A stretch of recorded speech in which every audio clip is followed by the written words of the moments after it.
Welcome to the Slop Temple. We pray this video helps. In this video, I will explain how to effectively use parchment paper when baking cookies. Parchment paper is a baker's best friend, creating a non-stick surface that ensures your delicious treats slide right off the pan. It also helps distribute heat evenly, leading to perfectly golden brown cookies every time. Plus, it makes cleanup a breeze, saving you precious time and effort in the kitchen. Let's dive into the details.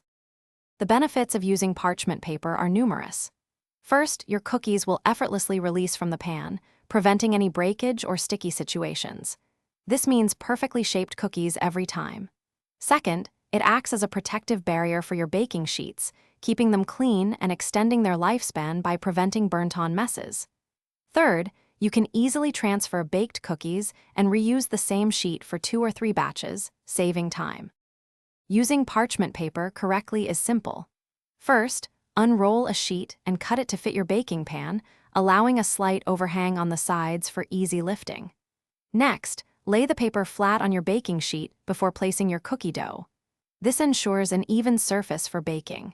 You can often reuse a single sheet for 2 or 3 batches of the same cookie type, maximizing its utility and efficiency in the kitchen.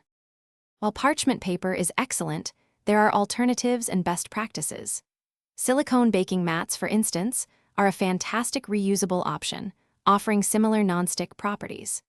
If you don't have parchment paper or a silicone mat, lightly greasing your baking sheet with butter or cooking spray can work, but cleanup will be more involved.